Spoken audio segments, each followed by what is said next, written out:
Hey, Simon. Oh, you've taken the lead, Felix. Or Felix, are you doing that? Yep. Is that you? I was going to say. Okay, sweet. Yeah, you're welcome to do it.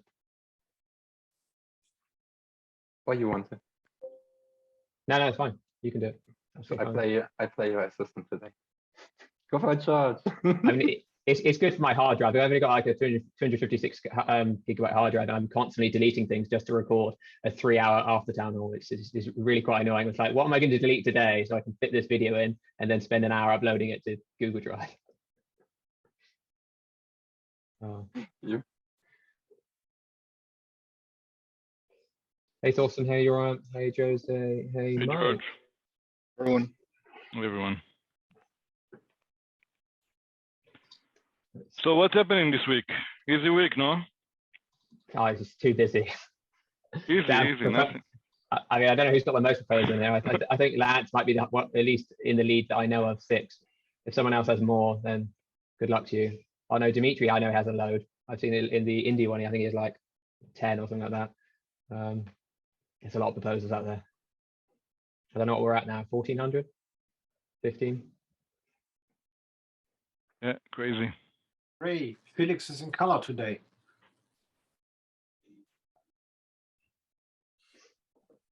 And disappeared immediately. Hey. I'm wrapping up my weekend.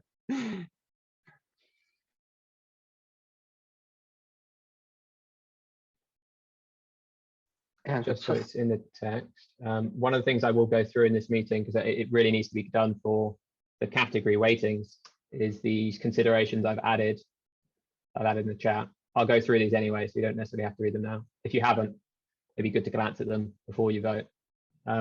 These are just like factors to think about for each of the categories and what risks and things you could consider that you might want to think about. But it's not, creates no obligation to vote in any way. It's just it's information about some sort of risks and reasons you may want to upvote or kind of go down, increase or decrease the kind of percentage. So. Has anyone here not have a clue about what funding categories are? Let's say I wouldn't have a clue. What is it about? And why is it important? Yeah.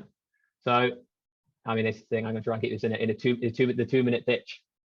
So a lot of the problems that I kind of saw from doing Catalyst contributors and some of these kind of initial challenge settings is between like Fund 7, where we had, we missed out on like developer ecosystem. And I think even in this round, we're missing somewhat on Catalyst kind of rated proposals. There's this high risk with this kind of very specific challenge settings that we do at the moment, where it's easy to miss out on certain proposal types, and it's easy to give massive advantage to other proposal types. And those are just two of the issues that kind of led me into the kind of deep dive of this, to look into why broad categories might be better. And going down that rabbit hole led to some very good outcomes of thinking about, how can we make funding more egalitarian, so like everyone has the opportunity to submit proposals, and then you leave those decisions to the voting stage rather than earlier on where you're kind of playing God with innovation, saying this is how the funding is going to be distributed, this is how ideas are going to form, and this is where the innovation is going to come from, which is a very, very difficult thing to do. One of the things I'd like to do to finish off this analysis is to really visualize and improve some of those benefits and go into detail. But it basically brings a lot of simplicity to the challenge kind of thing. There are some really cool benefits to challenge setting though, that Felix and many others brought up. So some of the nice things about challenge setting is it kind of it can spur you to make a kind of proposal, because you've got this kind of like fixed time where it's like a small amount of budget. And also the writing in a proposal can also be kind of like influential, because if you like, you could think of an idea because of it.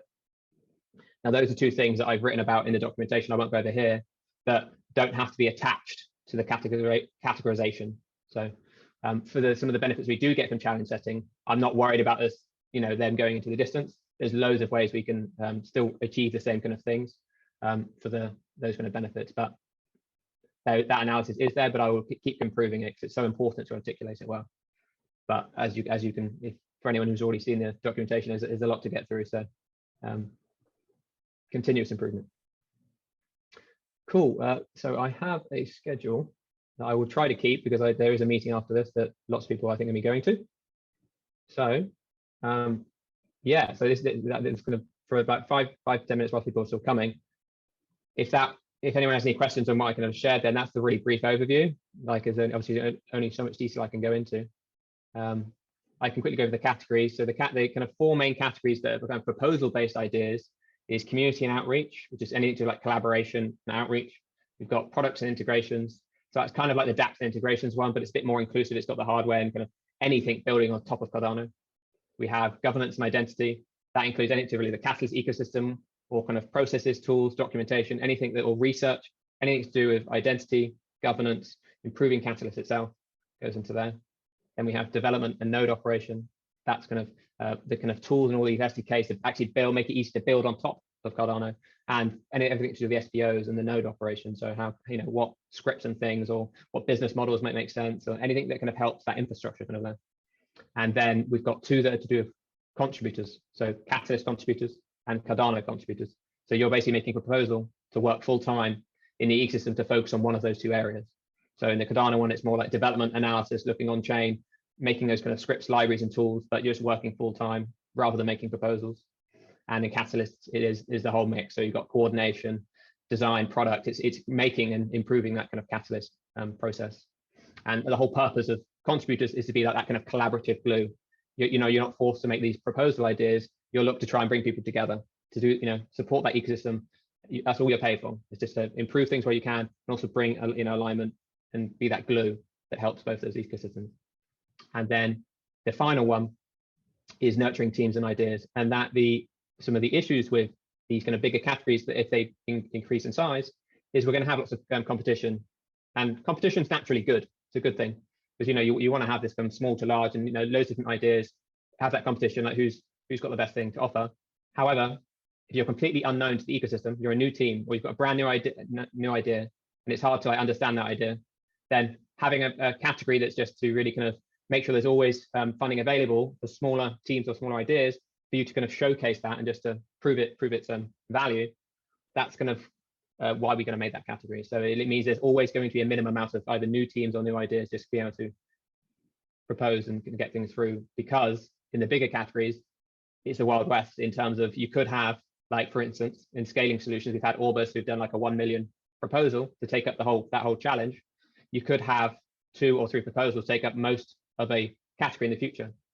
It's still up to the voters on whether they want to do that, but you could have that situation where there's fierce competition. So that's something to bear in mind. But competition's naturally good, but the nurturing ideas and teams thing is like a protector. It's like we always want to make sure there's some sort of like seed funding, like a pre-seed round almost. It's just like experiment. So that kind of covers the categories and why they kind of exist. Throw any questions about either the vote or the categories at me. So I just want to make sure everyone, there's no silly questions there, because it's not simple in any way. This is not a simple vote. This is like the first time there's been like a budget weighting vote for. Usually it's been decided from, let's say, a team that goes to talk to someone else, like, oh, let's just change our budget a bit. But generally it's quite a closed conversation. Whereas, I mean, for what I'm suggesting with broad categories, is quite catastrophic, really, because then it'd be me deciding potentially 60-70% of the budget weighting. And even it doesn't even matter if I made a better outcome. It's like it's still not the democratic thing to do. Like I'd rather do it democratically and just be wrong about it than me pushing it. So like this was the right thing to do. But obviously, we have no guarantees on what the outcome will be for the budget weighting and stuff. So it's awesome. Jump in, yeah. I have one related to that, but pretty much kind of around the vote today. It's more or less started with the range starting at 60, which kind of is already kind of setting a certain threshold. Yeah, because what was rational kind of to start at 60 and not a 0 or a 10 or 20? I added something in the FAQ for this. So because we're trying to, I want to test the board categories. This is the only thing that was a bit guided, and I've had 2 people mention this to me as well. And it's something that obviously it's not something I necessarily wanted. The thing I was scared of is having any kind of malicious actors, and then it only goes to 20%, and I can't prove what all the analysis is kind of showing. The reason why I don't think it's too risky is because obviously with the funding categories, if they don't work for whatever reason, which is based on the analysis, is not something I'm scared of.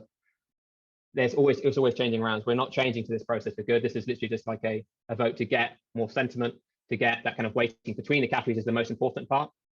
And then to kind of the 60 to 100% kind of thing is basically kind of confidence. It's just like where people are. So I don't know where people are in the community and what they think, you know, have they read through on the analysis, are they comfortable with it? But it's also kind of a protector against, so because of the analysis I've done on the existing challenge settings and what risk there is, we already know the risks from previous runs, such as there not being enough for development ecosystem, or there not being enough for catalysts, or these kind of things. So if I let this go down to 20, 30% again, I let the same kind of thing happen again when I, you know ahead of time there's more risks. There's lots of risks with the existing process. So it's something I want to publicly say. I'm not, necessarily proud of it being like that. It was just kind of like I was scared of it going like to 30% and not being, and then having the same thing again where something is like there's 3 overlapping challenges, and I think there will be, even with the 60%, that's absolutely fine. There will be challenges where there's overlapping, and there'll be a lot of more funding for one area, which is fine in the short term. But if it went down to 30%, the issues could have been increased, which is more kind of catastrophic when you get to a kind of a larger size. So yeah, it's a non-ideal situation. That's the kind of best explanation I can give for it. But yeah, like hopefully with the kind of 60 thing, I mean, I can still backdate some of the previous things to show the data on you. Let's say you have 20 proposal types. You can do some analysis to show what was the percentage availability for each of those proposal types for a given funding round. And you can do backtest that against the funding categories, and the data basically looks strong on that. That's the kind of thing I need to add into the docs soon, because that kind of shows cases that it opens that kind of flexibility. So everyone has that opportunity to at least submit a proposal. Whereas in many rounds we have things like if you're trying to make an event or once it was develop an ecosystem, you couldn't actually make a proposal. You couldn't even suggest it. So these are the things I was very scared of preventing. But that's it. I think there is merit to obviously doing it for 0 to 100 as well. Like so yeah, that's all I really got to say on that. Okay. Tivo. You muted, I think, or your mic's not working. You're unmuted, but your mic. It's your mic. Simon, do you want to go whilst he's waiting? Whilst he's doing that, sorting that? Yeah, give him another second just in case he's put no. Okay, I've got 2 questions. One is, had you considered putting limits on the categories so that one proposal could only put 20% of the proposed budget for that category? And the second was, have you considered having a miscellaneous category still? Because I think there could be still situations, even with all the categories you've defined, that something could drop through and need a general purpose pot. Yeah, so the maximum one is at that was more, is going to be more of an experiment to see if someone, I mean, so far when you look at the backlog of all proposals, no one's generally requested, apart from the scaling solutions ones, the whole budget. Or maybe there's 3 people have done it. I think there's one in DLT Entrepreneurship Toolbox where someone did it as well. But the general trend of it is it doesn't happen. But like I didn't want to add in that restriction. Like it felt fairly arbitrary, because we don't really have any data points to say that that's necessarily a bad thing. We could theoretically have an incredible project that does request a big amount. I mean, with a larger funding category, I don't think they will, and I don't think if let's say there's a 3 million one, to request that is very risky from for a voter standpoint. So yeah, maybe it gets added in the future. Maybe if something like, but I wasn't scared of that kind of happening. In terms of the miscellaneous category, the nurturing ideas and team one is open to any idea that's related to Cardano. So that one is kind of the miscellaneous one. Yeah. However, the only factor for it is it has a $40,000 cap. So yeah, the purpose of the purpose of that was so we're trying lots of different teams and different ideas so people can have that easy entry point. It was to reduce the competition. Yeah. That 40,000 value is, again, I haven't added it to this vote, but that's something that again will require data, and we will see. Maybe it needs to go up a little bit down. I mean, inflation will make it go up anyway, but yeah. So that one's the miscellaneous one is somewhat covered, but you can't request like a massive amount in the nurturing ideas and team ones. If you want to, if you're confident you've got this bigger idea, then it would fit within a more competitive a bigger competitive landscape. So yeah. Cool. Thank you. Tivo, was your mic okay? Oh, about now. Sweet. Yeah. Cool. Sweet. Yeah. So a bit of clarification on the challenge setting catalyst contributors. And does it include building tools and like, yeah, basically, and doing services on top of that? Because when last fund we talked about, I felt it was more like a unique challenge where you kind of make yourself as the like somebody you want to. You are the proposer basically. Pay me this hourly cost, and it's or doing something. So absolutely, that people who get funded in that would be just the development. They would just be developers building out tools. The exact same structures we have now. Let's say we've got Pace, AIM, Gimbal Labs, anyone's working on Catalyst stuff. Those exact same people could just be funded by contributors and not have to do like I did based proposals, and they could be working on exactly the same things. And they could still stay in those kind of teams working on, let's say, Lucio's been working on the community advisor tool. He could do exactly the same thing, work with exactly the same people, but he's just doing it on a structure that's I'm being paid as an individual rather than having to constantly say top up community advisor tool. He's basically like employed by the Catalyst ecosystem, basically. So you can do exactly the same things that are pushing Catalyst forward. Would be the answer. Okay, but so the governance and identity in that category, there isn't too much of like how we govern the Catalyst platform, and the governance would be then put under Catalyst contributors, and same for products and integrations. If they're related to Catalyst, it would rather go to the contributors. Yeah, so that's definitely the intention for the Catalyst contributors, that over time it can be an effective way to do the governance of Catalyst. In the short term, like the only thing I could see it doing in the very short term could be like documentation. Is we say the Catalyst contributors are responsible for documentation. If do you want to make changes to it, it goes into the through that Git book or something like that, and then they own that, and you kind of wean away things one bit by bit. They won't have any massive authority at the beginning, but definitely intentionally, the majority of people who are working full time in Catalyst should be the one, and that are being elected to do that should be the ones that push forward and improve it and make those kind of help to make those iterations. So not in the short term, but eventually in the long term kind of thing. It's a very kind of logical route, but it has to be bit by bit. George. Two questions I have. One is on the funds itself, on progression. So when you look from fund 1 to fund 7, how has the progression from the categories have changed over this period, over the last 2 years probably?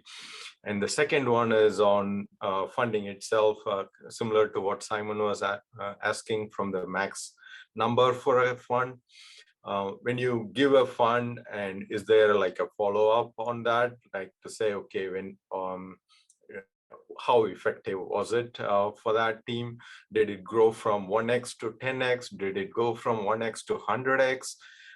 Because when you look from ADA standpoint, we can say we were at 0.01, now 0.01, 0.11, and we are now heading to 10. So that progression and the value story. So each of these funds are the catalyst is to give them that momentum, and once that push is given, how are they doing further? So those two are the questions. Yeah. So for the first one, generally over time, we've had an increasing number of challenge settings. They've had a range of specificity. So some have been like dApps integrations, some have been just like local events in Japan. So some are much more specific, very targeted, much more slightly more broad, closer towards what the categories are. Range of that, and then a massive range of different kind of budget requests. So you've had everything down to like 50,000, 100,000, up to we've had ones at 1 million and a bit. But that's generally the evolution that's been happened, and it's obviously been it's went from IOG setting them through to kind of the community setting them, and as the community starts setting them, because we have no kind of processes in place, and because of how that kind of setup works with more kind of general making challenge settings, it's led to these kind of problems and the issues that I've kind of been identifying and analyzing. And then the second question, I already forgot the second question was. From a teams that are granted, how has the progression been? Have they grown 1x, 10x, 100x? How has that fund been effective for these? This isn't very well covered at all at the moment. So, and the categories doesn't really look to say it is or the effectiveness of a given challenge or a category is something that's like a next level up, and that's really more specific on the proposals themselves to get funded. And the categorization just kind of a way that they're going to have all access to that funding. I've not seen, there might be some stuff out there that I've not seen, but that I'm aware there's very little data on that. So this doesn't really cover or concern that at the moment. But No, yeah, it's like a feedback loop, I would say, like, for example, fund 6, whatever was successful, it feeds into fund 7 because it has been effective and it has continued to grow. So this is good to support long-term for the Cardano community. So that is the feedback loop I'm looking from. So this is the starting point where you're setting a limit for a category, and how effective was that category in the last few funds. So it makes it another input point for the next year, saying, okay, this category continues to be more effective for us and it can be funded more. It's like exactly, a feedback loop. And that brings a really important point. These categories are not fixed. I've had feedback, loads of feedback from different people. I've been adding to them. They need to be all inclusive of all ideas. There's some things that have been worded differently that need to be added in. They will change over time. Certain things may change. For instance, the developer ecosystem could become really mature, and then suddenly we don't need as much tools for that. So suddenly that might be less relevant as a category because it's only having a small amount of proposals in it. So maybe it collapses and joins something else. Or so this isn't like the notion isn't to be like a fixed set of things. It will always adapt. There will always be feedback. There will be monitoring of like, does the category fill up? What's the proposals that are going in there? So then the weighting will have information on why the weighting may change, and then also what goes in it. So I fully intend it for them to be iterative and thing. Alex, I think some people have to leave soon, so I'll have to start to go through it. Sure.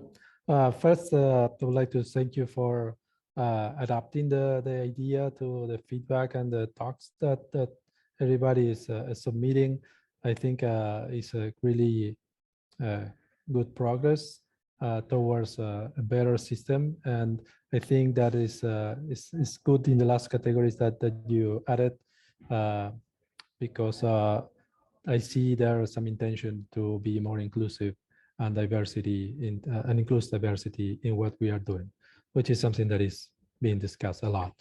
The second thing is the way I'm taking the voting and the setting of the total amount of money for the funding categories is that we are kind of deciding if we are allowing for some of the funds of the total challenge to be used as the current system, which is a challenge setting or challenge to be proposed by the community, for example, in the 40% of the allotted funds, is depending on the voting that's going on here. And if so, and first to check on that, if that is the idea, if we vote for 60% allotted to these funding categories, then the 40% that is rest will be as it is right now. And if so, what do you think will happen with the challenge teams? Are we going to mention something about that? Because so far there's a lot of people that are working there as challenge teams, and how do we see that? Yeah, so categories doesn't remove challenge teams anyway. That will continue just with, it's just a challenge at the moment. And even if it moved over to, let's say we all eventually use just for categories, I imagine there still would be kind of like category-based, these challenge or category-based teams, whatever it's named. So I don't see any changes to that. And yes, for the total for this, the first question is for the total of the entire 7 categories, what should it be? If it's 60%, then 40% goes to the challenge settings there in his fund date challenge setting thing. And if it's 100%, then obviously it would be allocated for, but obviously that makes no guarantee. For instance, 4 of the categories may get voted in and 3 of them not. It's a bit of and that's the risk. That's the risk of it as well. So something to keep in mind. Cool. I need to get. I think some people need to jump off soon. So I'm going to rattle through some considerations, and then I will pop the vote. Cool. So can everyone see my screen? So some people may have read this, some people have not. There's some considerations to make when you're doing the second part of this question, which is the weighting between the categories.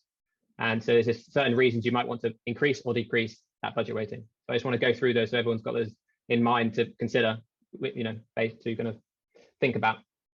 So for community outreach, there's a need for community-wide discussion around how the ecosystem innovates and operates as a reason to increase the budget rating. There's a need for outreach to new collaborators or community members to help grow the number of people involved in the ecosystem. The reasons to have a smaller budget weighting is it's beneficial to have enough products and integrations in place to form communities around, to iterate on problems and mission statements, so you can actually practically get involved. And then also there's more limited functionality and applications in the short term that could cause increased churn for any outreach efforts to attract new community members. For products and integration, Cardano needs more use cases through applications and integrations that will drive adoption as the reason you want to increase that.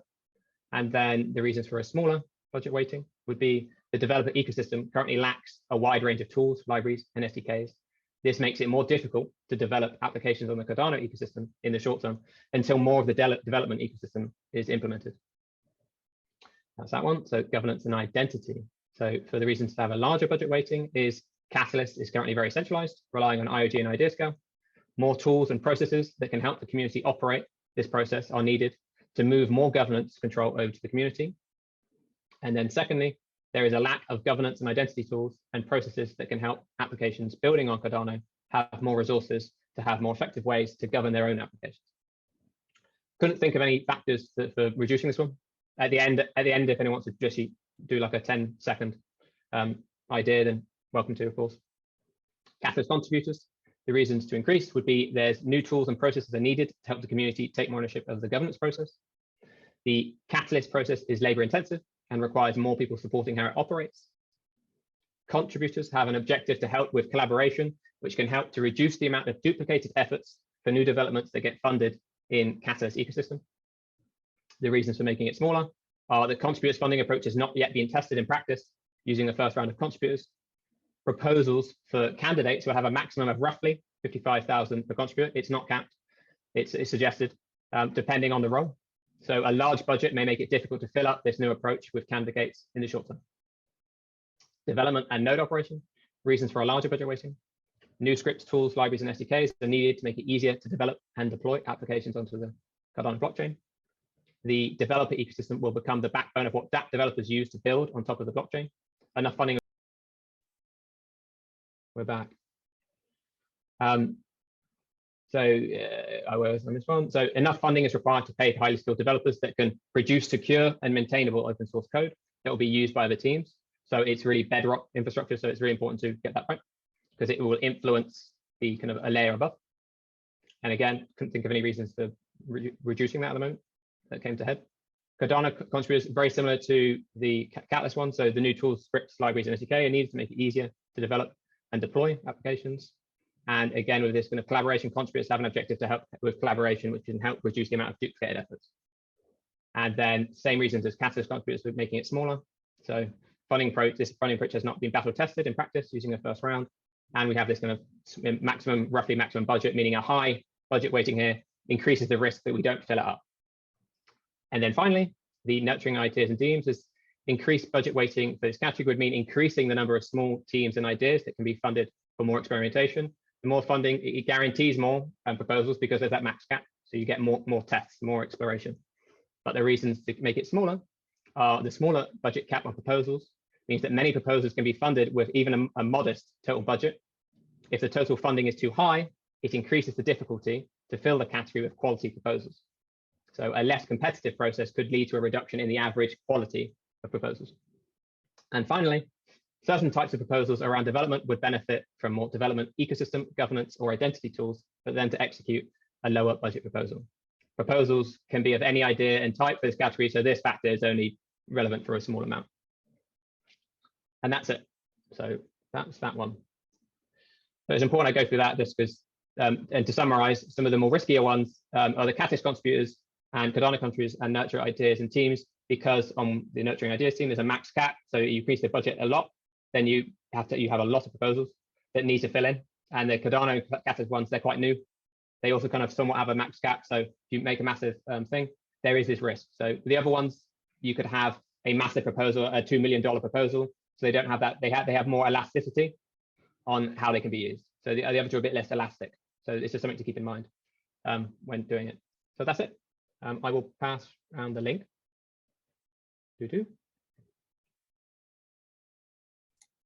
One more question, George. Oh yeah, sorry, yeah. And if anyone wanted to add any points to what I just mentioned, and you had like a really cool point that was I missed because it was the best efforts, that document.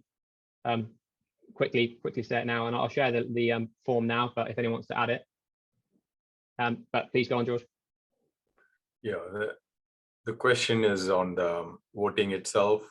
You mentioned that it's a 1:1 vote, or one person, one vote kind of strategy. For example, I am just joining, like 5-day old, and you are a veteran. So if you give 1-to-1, it is kind of unfair in that way. Like, so is there a way to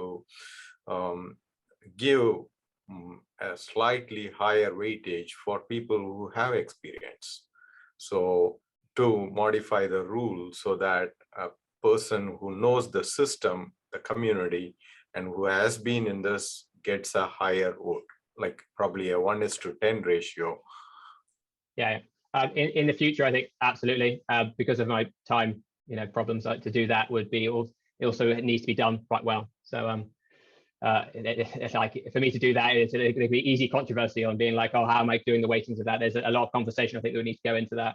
So for simplicity, one person, one vote works for now, mainly my capacity. But I fully agree. I think there's merits to thinking about what people can prove and why they've been involved certain amounts of time and how that could be, more meritocracy, and they've got certain things. So yeah, I will vote, but I may not know all the categories the same way as you are doing. So it's that is the reason for that question. It is an appropriate one, and it is a fair one.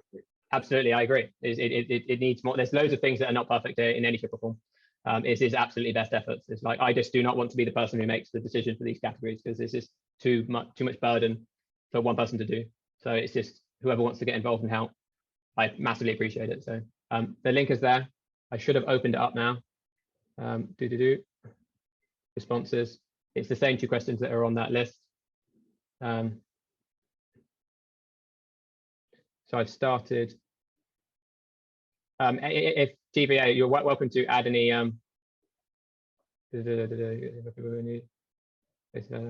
anyone's welcome to share some thoughts whilst I've opened the vote. I'll allow probably about 15 minutes, so till 10 to. Unless anyone wants to add any information, talk about anything quickly first. But I know some people need to go at a certain time, so that's the people I'm trying not to, make them leave without being able to vote. So if you're happy to vote, you can. If you want to talk or mention anything, please go nuts. Does that link? Everyone like that link? Yep. Yeah. So first one's very, very simple, just a selection of one of the values. The second one, you just add in a whole number. It needs to add up to 100. Please make sure that's correct. Because I'm probably just going to use I'll make a script to run through it and just check it, or I'll also manually double check it. If it doesn't add up to 100, then it's kind of invalidated. So please, that's the only thing. And there's a minimum to protect. So there's no funding for a given category. Again, similar to that 60% kind of protection that I did the first one to make sure we cover everything. There's a minimum of 4%, which I've added some thing, whatever it's called on a thing.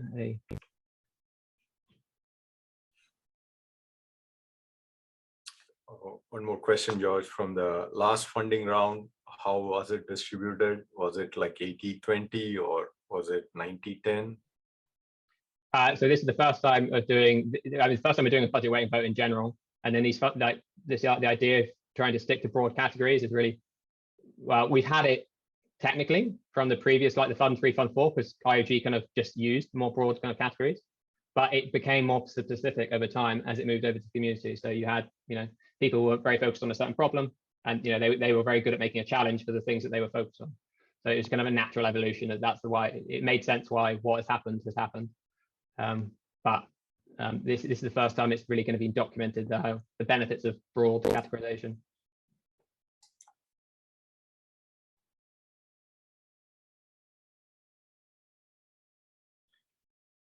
Yeah, please throw any questions if there's anything that's confusing at all. This isn't a trivial, simple vote, and I understand that.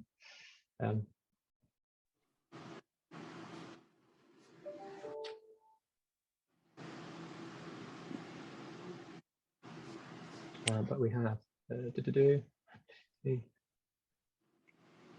just says Zoom user, but you got your hand up. Yeah, I George, don't- Hey.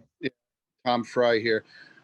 Question, I went back to the Treasury report. Caught my attention when we started the conversation of the DREPs and where that came from. And the authors of the Treasury report had 6 broad categories that they thought were important.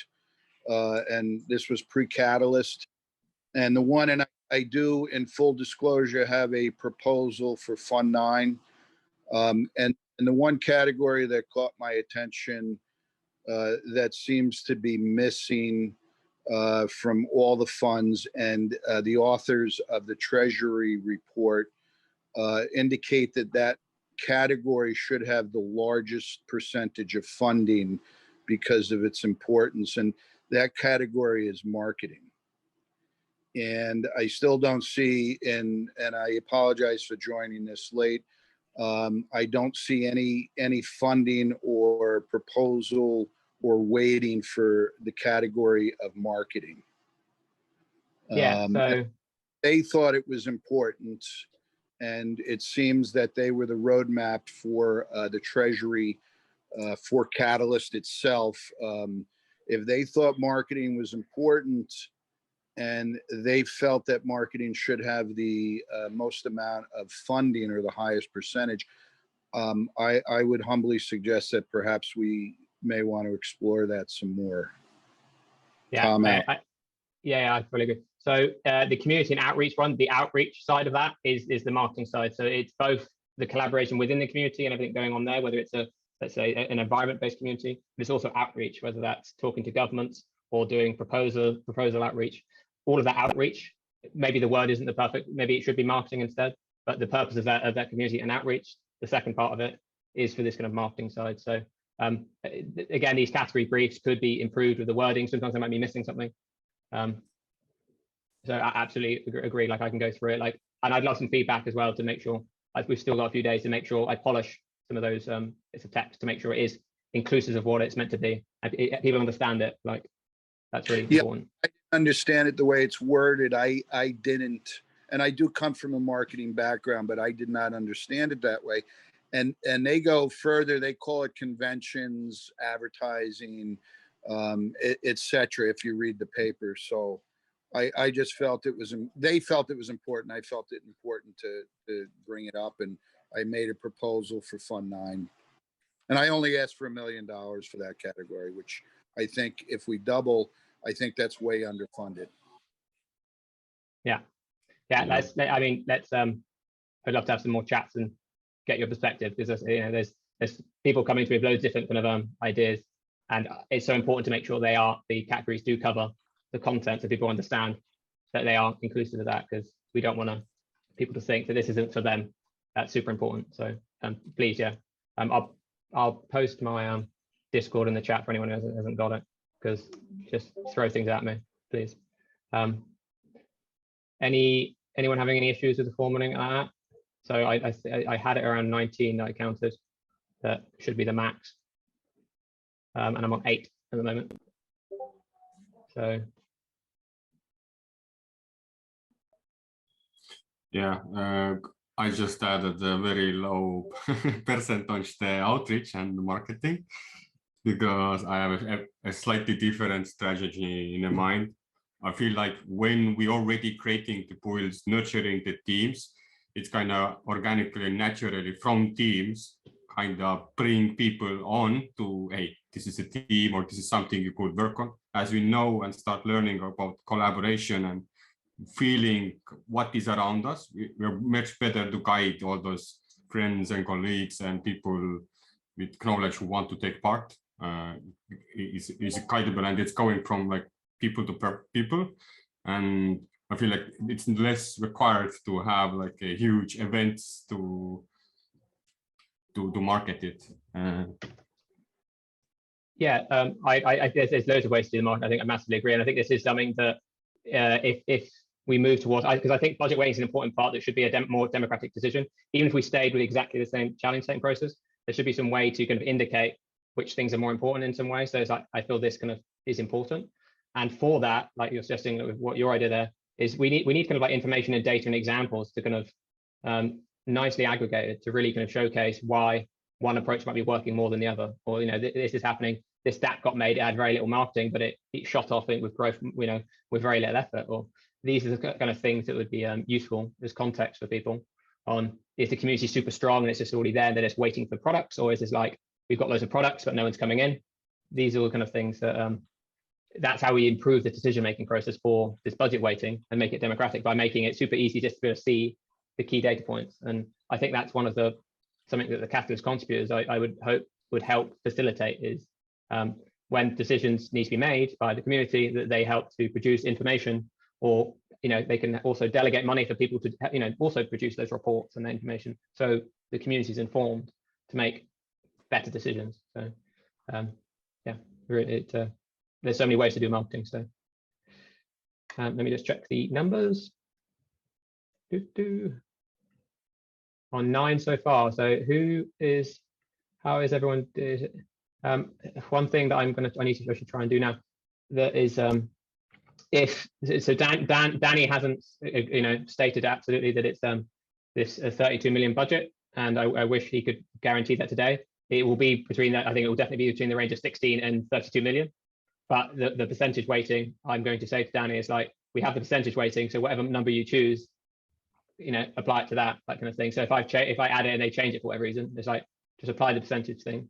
It would be nice to know, because the number, I assume it's going to be 32 million.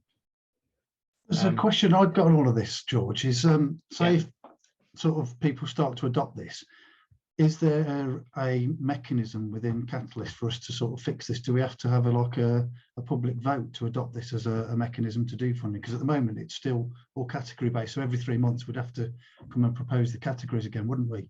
But could we sort of get that fixed as a long-term thing? Some means, I don't know what the sort of the constitution effectively is in Cardano.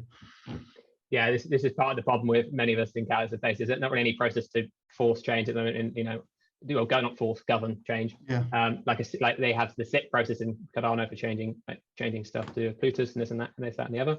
We don't really have that in Catalyst. It's something that again, so the Catalyst contributors are really good for taking over some small initial authority of like documentation, but I think they would also be good for helping to draft a PSIP process, a project Catalyst improvement proposal process, to really refine that and have something that's actually there that has some sort of vote. I mean, for instance, this is quite difficult to do these kind of votes at the moment. It's like I need to see the number of people that are here to then get the votes in, kind of thing. Yeah. There's no easy tools to kind of make sure it's Sybil resistant.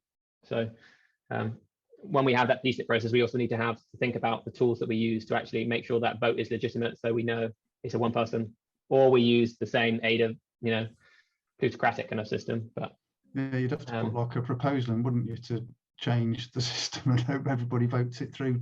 It's like the only way you can actually get sentiment of the population. You're not putting a proposal in to do some work. You're saying we want to put a proposal in to change the government system to use this.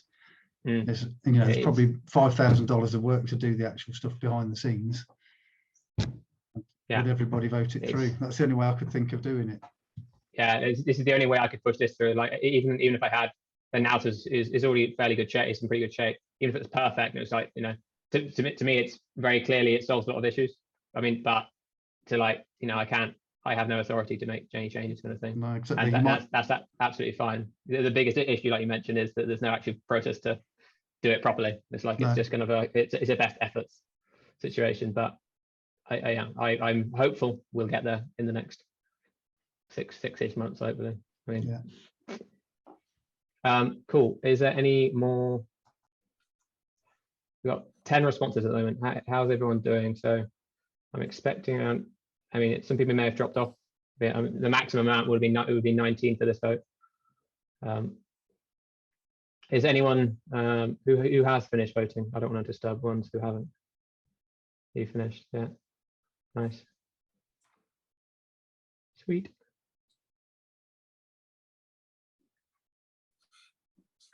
For each of the categories, George, are there some category leaders assigned by the team for example, for F7? Not at this stage. It would be similar to the process that went before. People can nominate themselves. to do just being on challenge team. So there's been similar challenges to the kind of scope there's been to what's being proposed now, like governance related or identity related, and so there would be enough of a pool of people to get involved, and I imagine the same incentives are going to be in there. That's not changing at all. So, but there's no one's been. It's not. I've not had the time to find people to, because obviously not been voted in yet. So it's like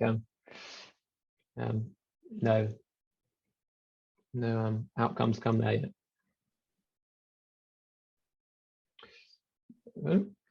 I will look to close. So I meant to join a meeting at 7. I definitely won't. I don't think we probably need much more longer than 10 minutes. I don't want to rush anyone, so especially because the maths needs to be right.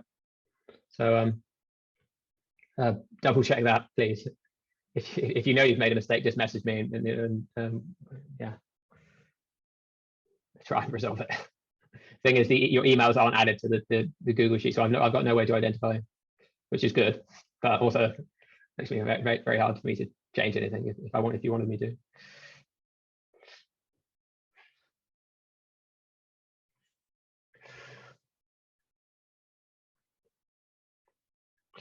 Thanks, Alex. Appreciate it. Yeah, massive thanks for coming.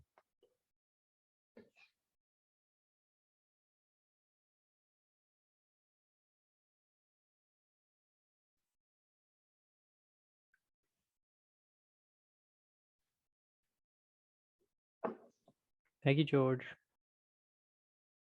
Thanks, guys. Yeah, if you're finished voting, then you're obviously welcome to pop off. Good meeting, George. Thank you.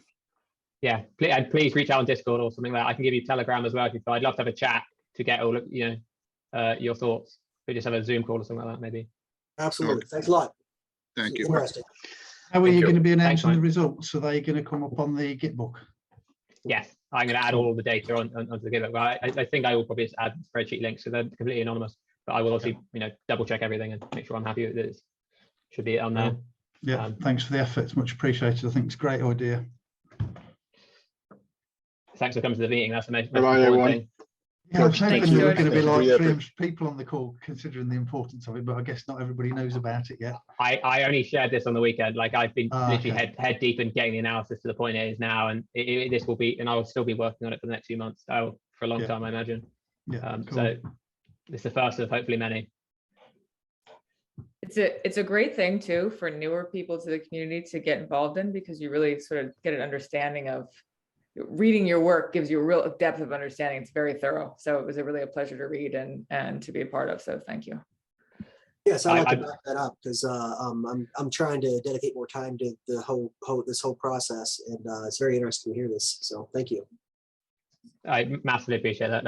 I bloody love documentation a bit too much, to be fair. So I'm looking forward to really add more visualizations to what is already there to really improve it. It's like doing this one bit right is super important. And it also leads to like starting a flywheel for improving other things. Especially the catalyst contributors thing is the thing I'm most excited about, because that's the first thing I suggested that led me down this rabbit hole. So very, very excited for that. Absolutely. Yeah, but thank you for your feedback. Yep. Bye, everyone. Thank you. Bye. Guys.